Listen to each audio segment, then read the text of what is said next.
أعوذ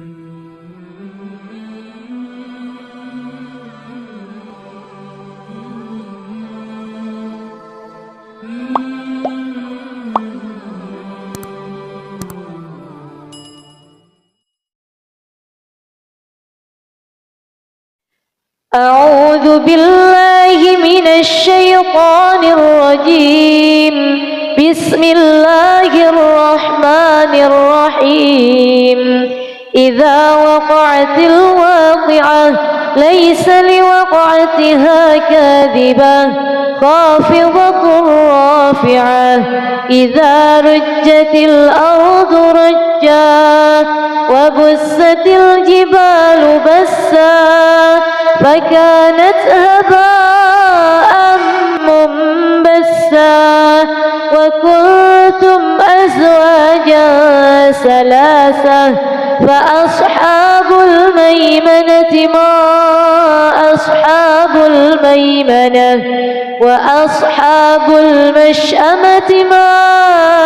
أصحاب المشأمة والسابقون السابقون أولئك المقربون في جنات النعيم. ثلة من الأولين وقليل من الآخرين على سرر موضونة متكئين عليها متقابلين. يطوف عليهم ولدان مخلدون بأكواب وأباريق وكأس من معين لا يصدعون عنها ولا ينزفون وفاكهة مما يتخيرون ولحم طير مما يشتهون وحور عين كأمثال اللؤلؤ المكنون جزاء بما كانوا يعملون. لا يسمعون فيها لغوا ولا تأثيما إلا قيلا سلاما. وأصحاب اليمين ما أصحاب اليمين في سدر مخضود وطلح ممدود وظل ممدود وماء مسكوب وفاكهة كثيرة لا مقطوعة ولا ممنوعة وفرش مرفوعة. إنا أنشأناهن إنشاء فجعلناهن أبكارا عربا أترابا لأصحاب اليمين. ثلة من الأولين وثلة من الآخرين. وأصحاب الشمال ما أصحاب الشمال في سموم وحميم وظل من يحموم لا بارد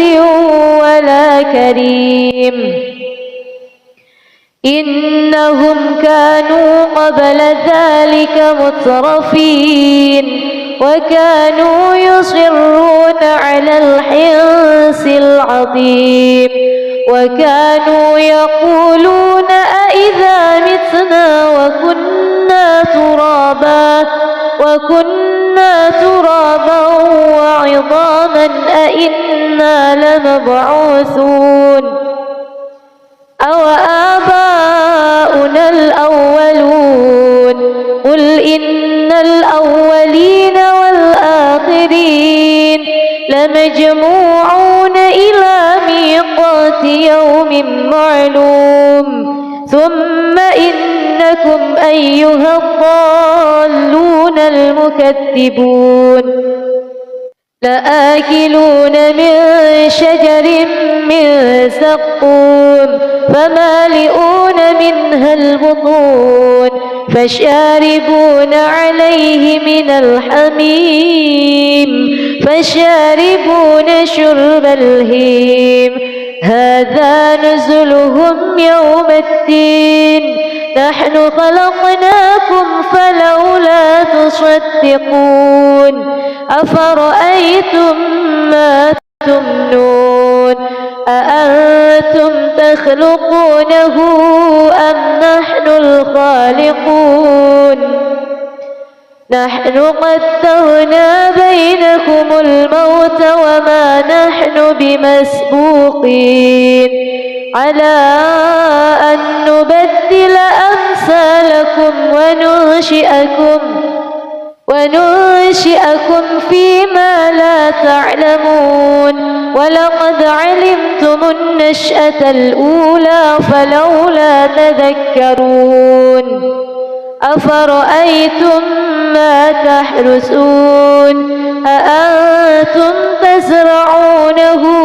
أم نحن الزارعون لو نشاء لجعلناه حطاما فظلتم تفكهون إنا لمغرمون بل نحن محرومون أفرأيتم الماء الذي تشربون أأنتم أنزلتموه من المزن أم نحن المنزلون لو نشاء جعلناه أجاجا فلولا تشكرون أفرأيتم النار التي تورون أأنتم أنشأتم شجرتها أم نحن المنشئون نحن جعلناها تذكرة ومتاعا للمقوين فسبح باسم ربك العظيم فلا أقسم بمواقع النجوم وإنه لقسم لو تعلمون عظيم إنه لقرآن كريم في كتاب مكنون لا يمسه إلا المطهرون تنزيل من رب العالمين أفبهذا الحديث أنتم مدهنون وتجعلون رزقكم أنكم تكذبون فلولا إذا بلغت الحلقوم وأنتم حينئذ تنظرون ونحن أقرب إليه منكم ولكن لا تبصرون فلولا إن كنتم غير مدينين ترجعونها إن كنتم صادقين فأما إن كان من المقربين فروح وريحان وجنة نعيم وأما إن كان من أصحاب اليمين فسلام لك من أصحاب اليمين وأما إن كان من المكذبين الضالين فنزل من حميم وتصلية جحيم إن هذا لهو حق اليقين فسبح باسم ربك العظيم بسم الله الرحمن الرحيم ياسين والقرآن الحكيم إنك لمن المرسلين على صراط مستقيم تنزيل العزيز الرحيم لتنذر قوما ما أنذر آباؤهم فهم غافلون لقد حق القول على أكثرهم فهم لا يؤمنون إنا جعلنا في أعناقهم أغلالا فهي إلى الأذقان فهم مقمحون وجعلنا من بين أيديهم سدا ومن خلفهم سدا فأغشيناهم فهم لا يبصرون وسواء عليهم أأنذرتهم أم لم تنذرهم لا يؤمنون إنما تنذر من اتبع الذكر وخشي الرحمن بالغيب فبشره بمغفرة وأجر كريم إنا نحن نحيي الموتى ونكتب ما قدموا وآثارهم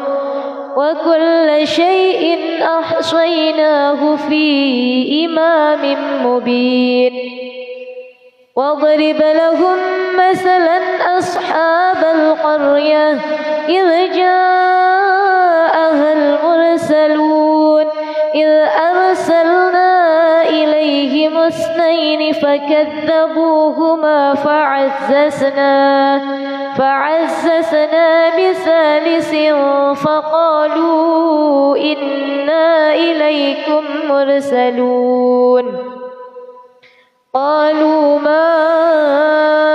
أنتم إلا بشر مثلنا وما أنزل الرحمن من شيء إن أنتم إلا تكذبون قالوا ربنا يعلم إنا إليكم لمرسلون وما علينا إلا البلاغ المبين قالوا إنا تطيرنا بكم لئن لم تنتهوا لنرجمنكم وليمسنكم منا عذاب أليم قالوا طائركم معكم أئن ذكرتم بل أنتم قوم مسرفون وجاء من أقصى المدينة رجل يسعى قال يا قوم اتبعوا المرسلين اتبعوا من لا يسألكم أجرا وهم مهتدون وما لي لا أعبد الذي فطرني وإليه ترجعون أأتخذ من دونه آلهة إن يردني الرحمن بضر لا تغن عني شفاعتهم شيئا ولا ينقذون إني إذا لفي ضلال مبين إني آمنت بربكم فاسمعون قيل ادخل الجنة قال يا ليت قومي يعلمون بما غفر لي ربي وجعلني من المكرمين وما أنزلنا على قومه من بعده من جند من السماء وما كنا منزلين إن كانت إلا صيحة واحدة فإذا هم خامدون يا حسرة على العباد ما يأتيهم من رسول إلا كانوا به يستهزئون ألم يروا كم أهلكنا قبلهم من القرون أنهم إليهم لا يرجعون وإن كل لما جميع لدينا محضرون وآية لهم الأرض الميتة أحييناها وأخرجنا منها حبا فمنه يأكلون وجعلنا فيها جنات من نخيل وأعناب وفجرنا فيها من العيون ليأكلوا من ثمره وما عملته أيديهم أفلا يشكرون سبحان الذي خلق الأزواج كلها مما تنبت الأرض ومن أنفسهم ومما لا يعلمون وآية لهم الليل نسلخ منه النهار فإذا هم مظلمون والشمس تجري لمستقر لها ذلك تقدير العزيز العليم والقمر قدرناه منازل حتى عاد كالعرجون القديم لا الشمس ينبغي لها أن تدرك القمر ولا الليل سابق النهار وكل في فلك يسبحون وآية لهم أنا حملنا ذريتهم في الفلك المشحون وخلقنا لهم من مثله ما يركبون وإن نشأ نغرقهم فلا صريخ لهم ولا هم ينقذون إلا رحمة منا ومتاعا إلى حين وإذا قيل لهم اتقوا ما بين أيديكم وما خلفكم لعلكم ترحمون وما تأتيهم من آية من آيات ربهم إلا كانوا عنها معرضين وإذا قيل لهم أنفقوا مما رزقكم الله قال الذين كفروا للذين آمنوا أنطعم من لو يشاء الله أطعمه إن أنتم إلا في ضلال مبين ويقولون متى هذا الوعد إن كنتم صادقين ما ينظرون إلا صيحة واحدة تأخذهم وهم يخصمون فلا يستطيعون توصية ولا إلى أهلهم يرجعون ونفخ في الصور فإذا هم من الأجداث إلى ربهم ينسلون قالوا يا ويلنا من بعثنا من مرقدنا هذا ما وعد الرحمن وصدق المرسلون إن كانت إلا صيحة واحدة فإذا هم جميع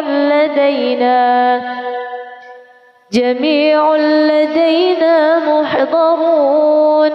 فاليوم لا تظلم نفس شيئا ولا تجزون إلا ما كنتم تعملون إن أصحاب الجنة اليوم في شغل فاكهون هم وأزواجهم في ظلال على الأرائك متكئون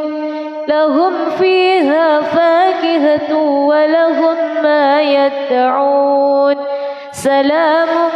قولا من رب رحيم وامتازوا اليوم أيها المجرمون ألم أعهد إليكم يا بني آدم ألا تعبدوا الشيطان إنه لكم عدو مبين وأن اعبدوني هذا صراط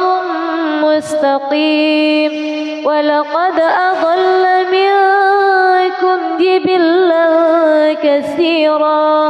أفلم تكونوا تعقلون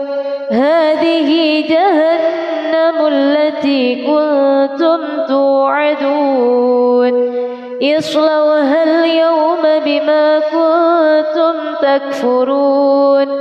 اليوم نختم على أفواههم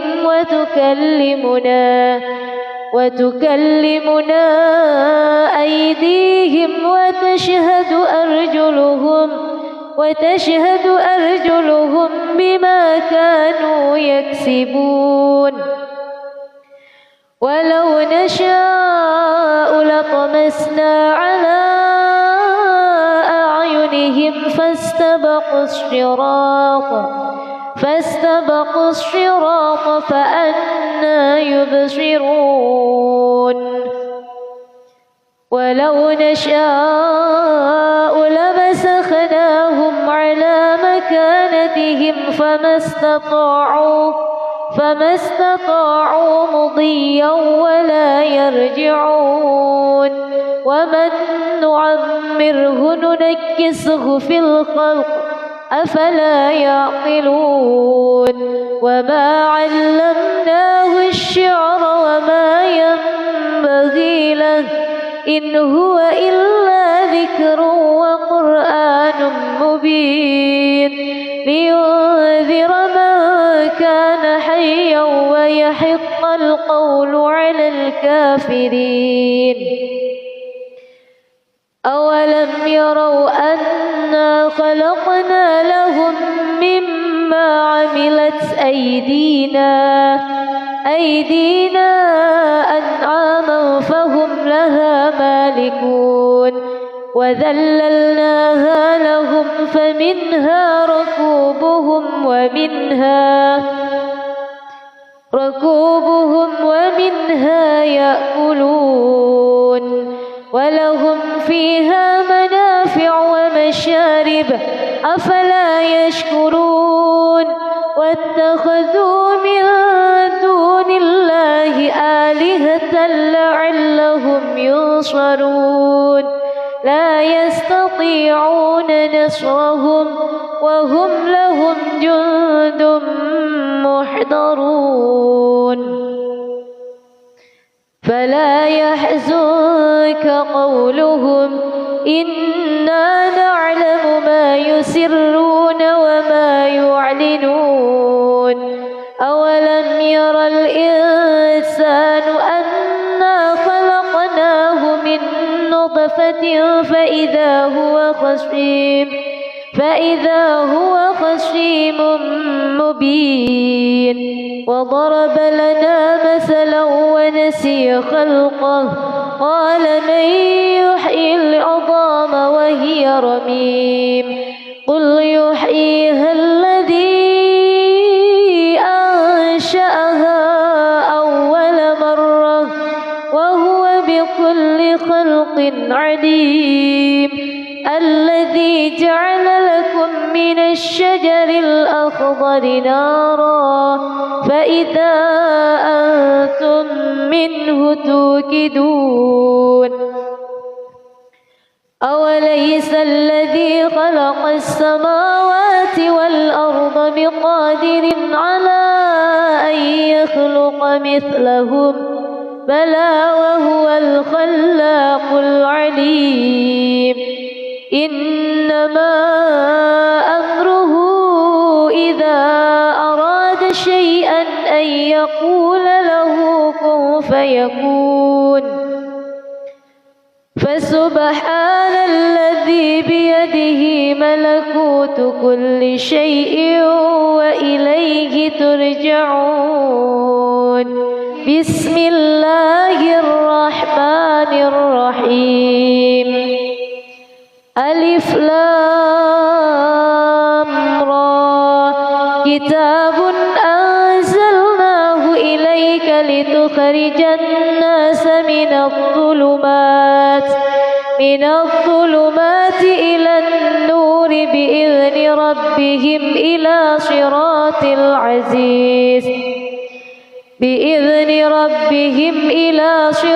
العزيز الحميد الله الذي له ما في السماوات وما في الأرض وويل للكافرين من عذاب شديد الذين يستحبون الحياة الدنيا على الآخرة ويصدون عن سبيل الله ويبغونها عوجا أولئك في ضلال بعيد وما أرسلنا من رسول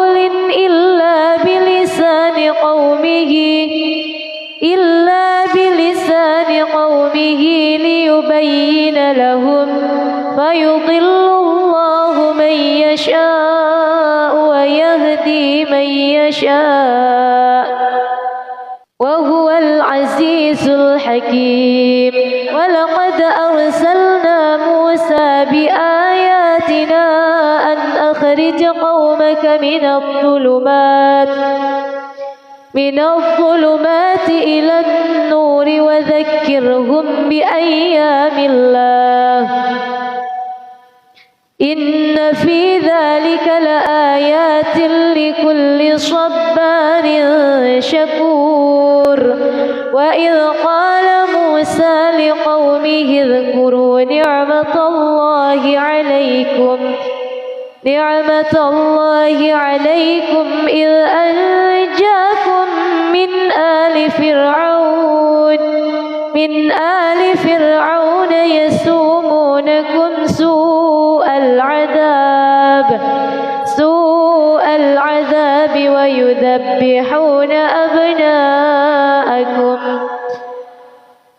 ويذبحون أبناءكم ويستحيون نساءكم وفي ذلكم بلاء من ربكم عظيم وإذ تأذن ربكم لئن شكرتم لأزيدنكم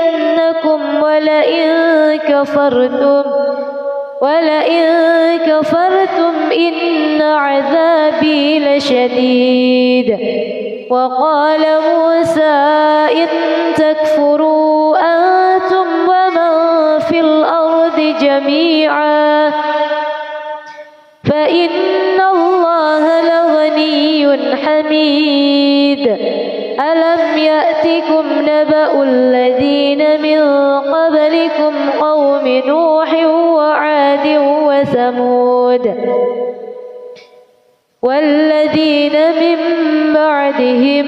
لا يعلمهم إلا الله جاءتهم رسلهم بالبينات فردوا أيديهم في أفواههم وقالوا إنا كفرنا بما أرسلتم به وإنا لفي شك مما تدعوننا إليه مريب. قالت رسلهم أفي الله شك فاطر السماوات والأرض يدعوكم ليغفر لكم من ذنوبكم ويؤخركم إلى أجل مسمى. قالوا إن أنتم إلا بشر مثلنا تريدون أن تصدونا عما كان يعبد آباؤنا فأتونا بسلطان مبين. قالت لهم رسلهم إن نحن إلا بشر مثلكم ولكن الله يمن على من يشاء من عباده وما كان لنا أن نأتيكم بسلطان إلا بإذن الله وعلى الله فليتوكل المؤمنون. وما لنا ألا نتوكل على الله وقد هدانا سبلنا ولنصبرن على ما آذيتمونا وعلى الله فليتوكل المتوكلون. وقال الذين كفروا لرسلهم لنخرجنكم من أرضنا أو لتعودن في ملتنا. فأوحى إليهم ربهم لنهلكن الظالمين ولنسكننكم الأرض من بعدهم ذلك لمن خاف مقامي وخاف وعيد. واستفتحوا وخاب كل جبار عنيد. من ورائه جهنم ويسقى من ماء صديد يتجرعه ولا يكاد يسيغه ويأتيه الموت من كل مكان وما هو بميت ومن ورائه عذاب غليظ. مثل الذين كفروا بربهم أعمالهم كرماد اشتدت به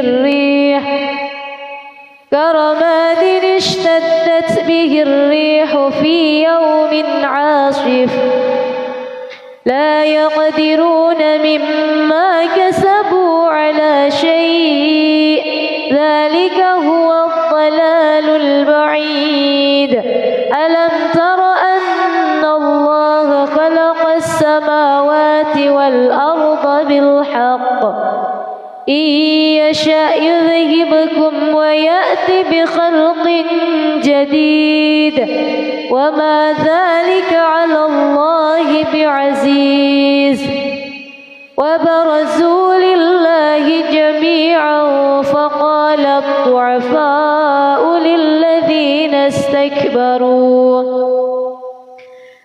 للذين استكبروا إنا كنا لكم تبعا فهل أنتم مغنون عنا من عذاب الله من شيء. قالوا لو هدانا الله لهديناكم سواء علينا أجزعنا أم صبرنا لنا وقال الشيطان لما قضي الأمر إن الله وعدكم وعد الحق ووعدتكم فأخلفتكم وما كان لي عليكم من سلطان إلا أن دعوتكم فاستجبتم لي فلا تلوموني ولوموا أنفسكم ما أنا بمصرخكم وما أنتم بمصرخي إني كفرت بما أشركتمون من قبل إن الظالمين لهم عذاب أليم وأدخل الذين آمنوا وعملوا الصالحات جنات تجري من تحتها الأنهار خالدين فيها بإذن ربهم تحيتهم فيها سلام ألم تر كيف ضرب الله مثلا كلمة طيبة كشجرة طيبة أصلها ثابت وفرعها في السماء تؤتي أكلها كل حين بإذن ربها ويضرب الله الأمثال للناس لعلهم يتذكرون ومثل كلمة خبيثة كشجرة خبيثة اجتثت من فوق الأرض ما لها من قرار يثبت الله الذين آمنوا بالقول الثابت في الحياة الدنيا وفي الآخرة ويضل الله الظالمين ويفعل الله ما يشاء ألم تر إلى الذين بدلوا نعمة الله كفرا وأحلوا قومهم دار البوار جهنم يصلونها وبئس القرار وجعلوا لله أندادا ليضلوا عن سبيله قل تمتعوا فإن مصيركم إلى النار قل لعبادي الذين آمنوا يقيموا الصلاة وينفقوا مما رزقناهم سرا وعلانية من قبل أن يأتي يوم لا بيع فيه ولا خلال الله الذي خلق السماوات والأرض وأنزل من السماء ماء فأخرج به من الثمرات رزقا لكم وسخر لكم الفلك لتجري في البحر بأمره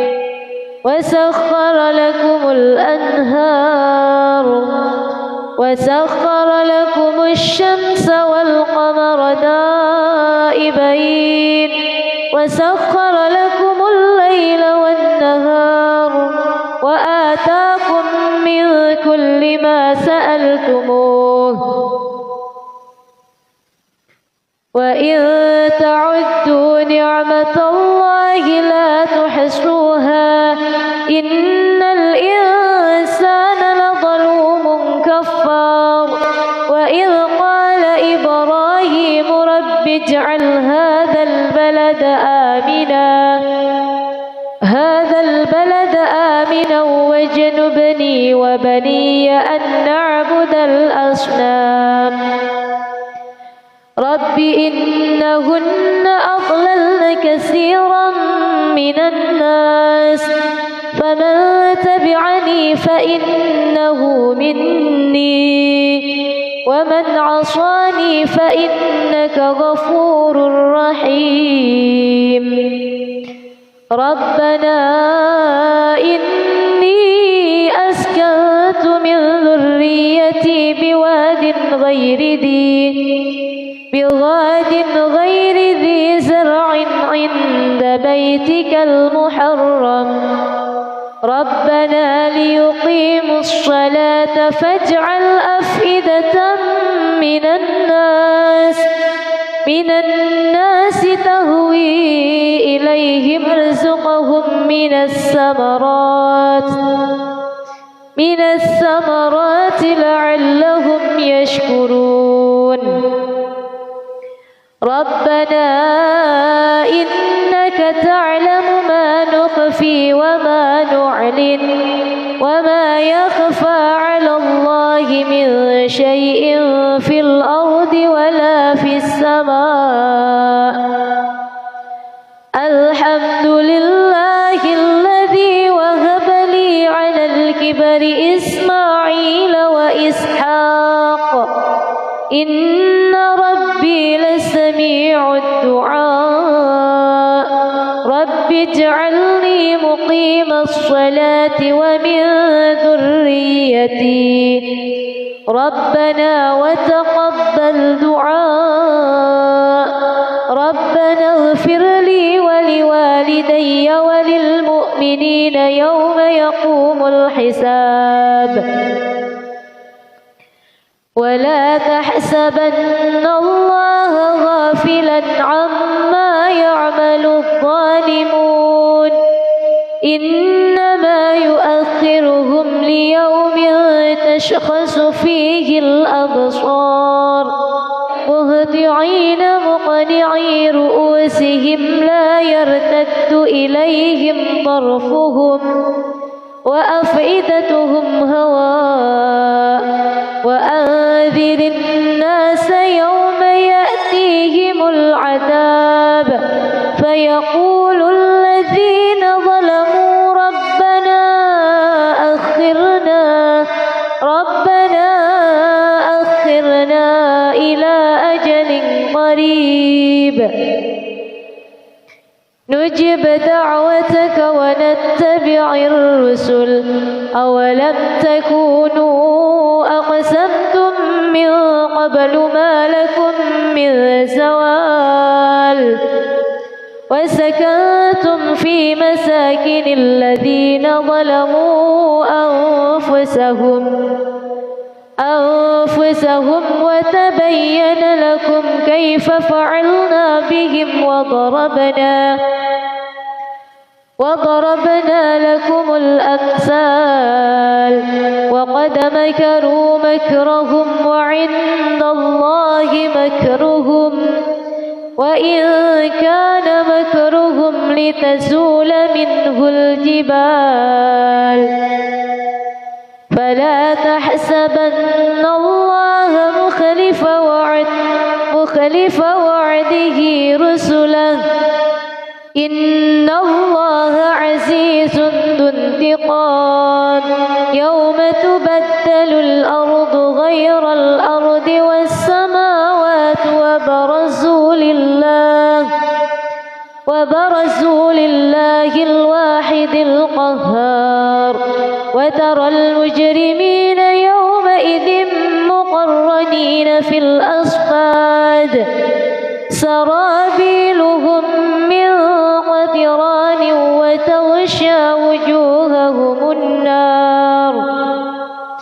ليجزي الله كل نفس ما كسبت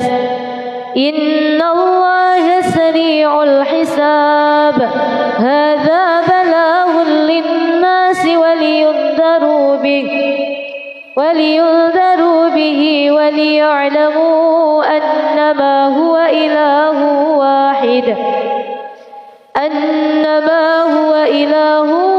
واحد وليذكر أولو الألباب. بسم الله الرحمن الرحيم. الرحمن علم القرآن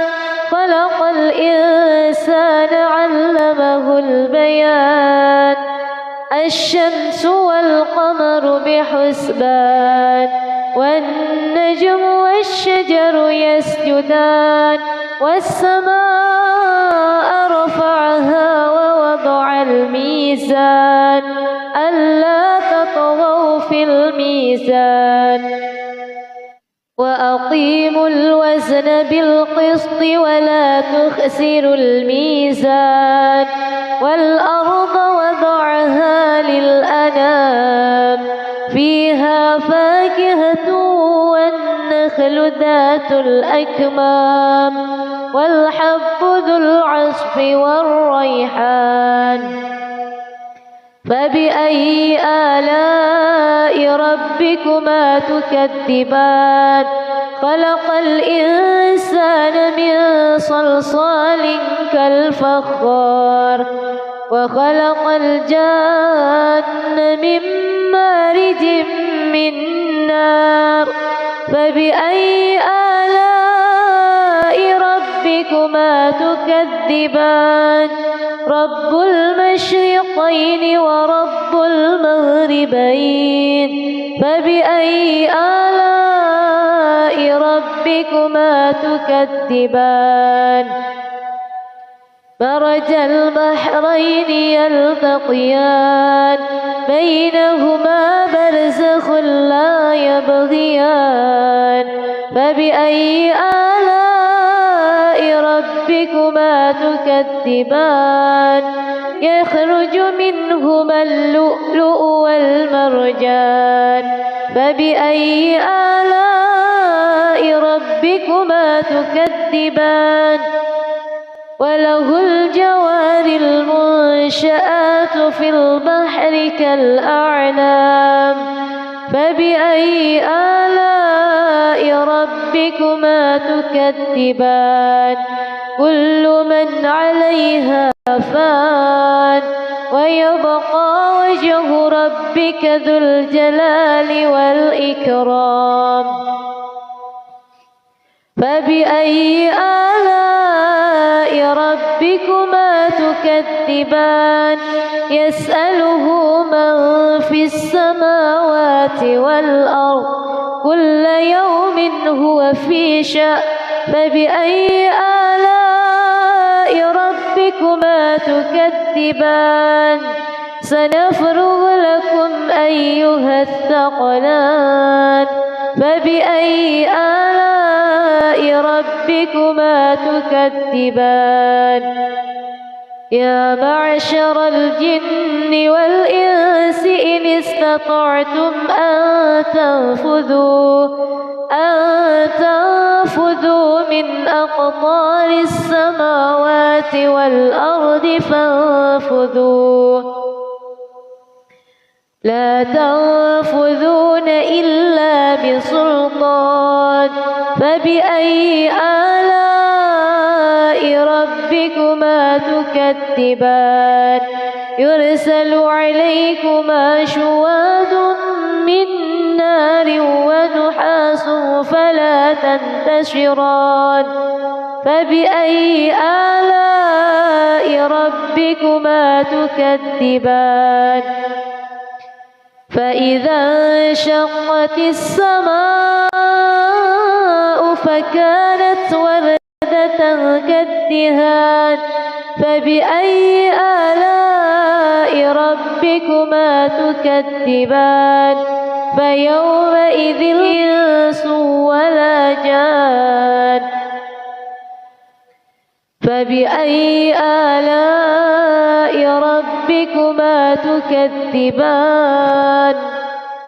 يعرف المجرمون بسيماهم فيؤخذ بالنواصي والأقدام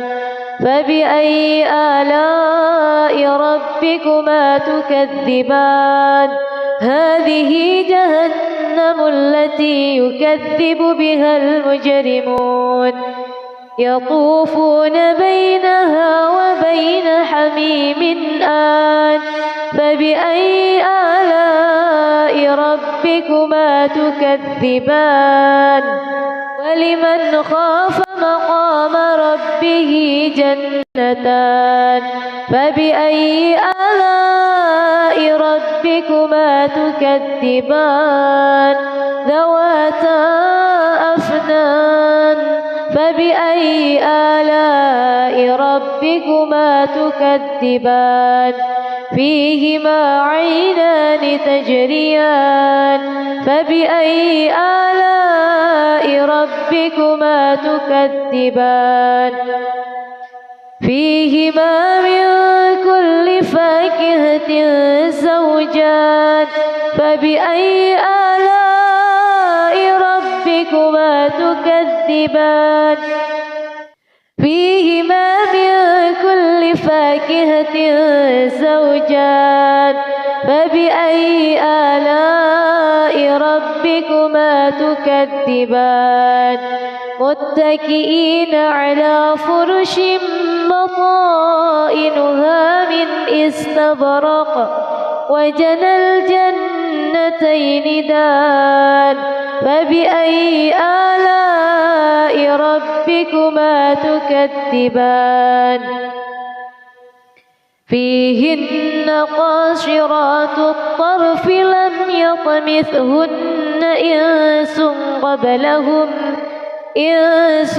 قبلهم ولا جان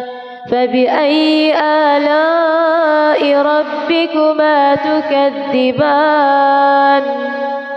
فيهما من كل فاكهة زوجان فبأي آلاء ربكما تكذبان متكئين على فرش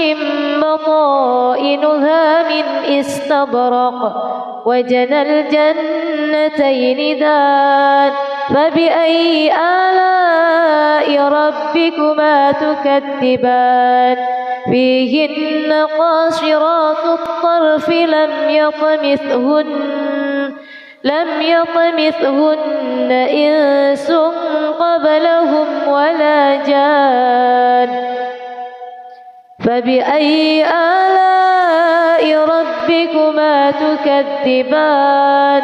كأنهن الياقوت والمرجان فبأي آلاء ربكما تكذبان هل جزاء الإحسان إلا الإحسان فبأي آلاء ربكما تكذبان ومن دونهما جنتان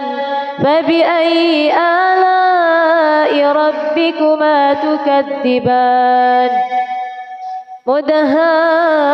مدهامتان فبأي آلاء ربكما تكذبان فيهما عينان نضاختان فبأي آلاء ربكما تكذبان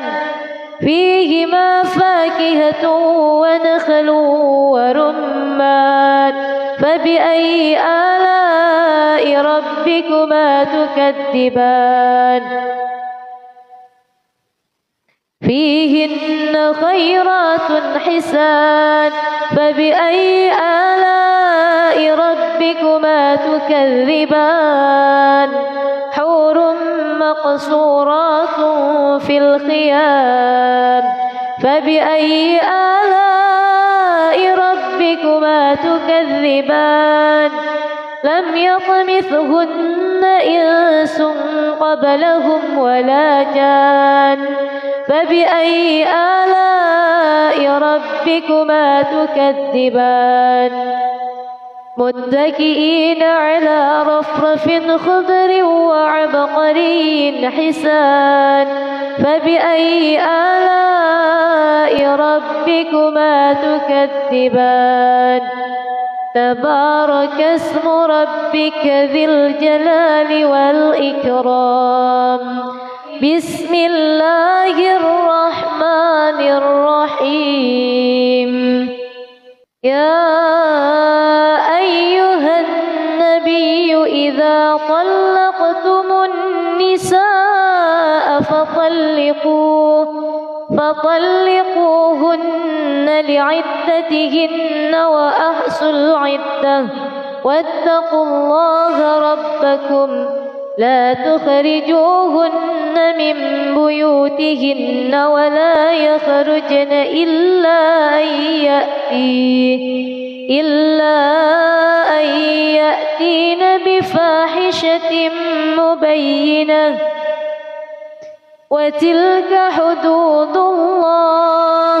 ومن يتعد حدود الله فقد ظلم نفسه لا تدري لعل الله يحدث بعد ذلك أمرا فإذا بلغن أجلهن فأمسكوهن بمعروف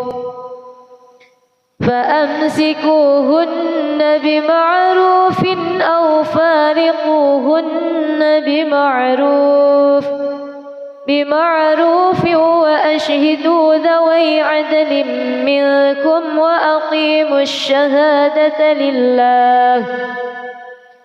ذلكم يوعظ به من كان يؤمن بالله واليوم الآخر ومن يتق الله يجعل له مخرجا ويرزقه من حيث لا يحتسب ومن يتوكل على الله فهو حسبه إن الله بالغ أمره قد جعل الله لكل شيء قدرا واللائي يئسن من المحيض من نسائكم إن ارتبتم فعدتهن ثلاثة أشهر واللائي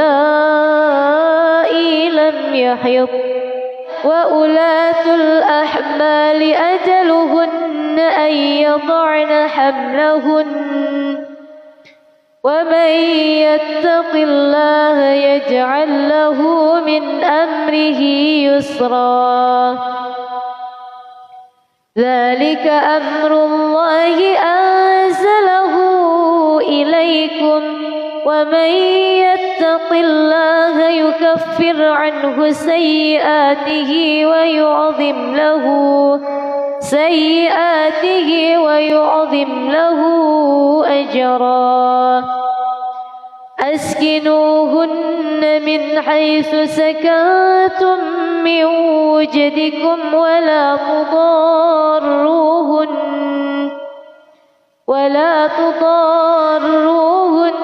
لتضيقوا عليهن وإن كن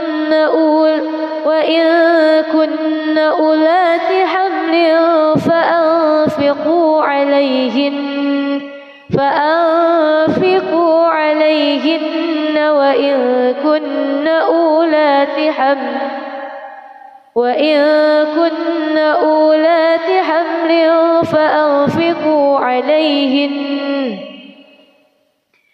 وإن كن أولات حمل فأنفقوا عليهن حتى يضعن حملهن فإن أرضعن لكم فآتوهن أجورهن وأتمروا بينكم بمعروف وإن تعاسرتم فسترضع له أخرى لينفق ذو سعة من سعته ومن قدر عليه رزقه فلينفق مما آتاه الله لا يكلف الله نفسا إلا ما أتاها سيجعل الله بعد عسر يسرا وكأي من قرية عتت عن أمر ربها ورسله فحاسبناها حسابا شديدا وعذبناها عذابا نكرا فذاقت وبال أمرها وكان عاقبة أمرها خسرا أعد الله لهم عذابا شديدا فاتقوا الله يا أولي الألباب الذين آمنوا قد أنزل الله إليكم ذكرا رسولا يتلو عليكم آيات الله مبينات ليخرج الذين آمنوا وعملوا الصالحات من الظلمات إلى النور ومن يؤمن بالله ويعمل صالحا يدخله جنات تجري من تحتها الأنهار خالدين فيها أبدا قد أحسن الله له رزقا الله الذي خلق 7 سماوات ومن الأرض مثلهن يتنزل الأمر بينهن لتعلموا أن الله على كل شيء قدير وأن الله قد أحاط بكل شيء علما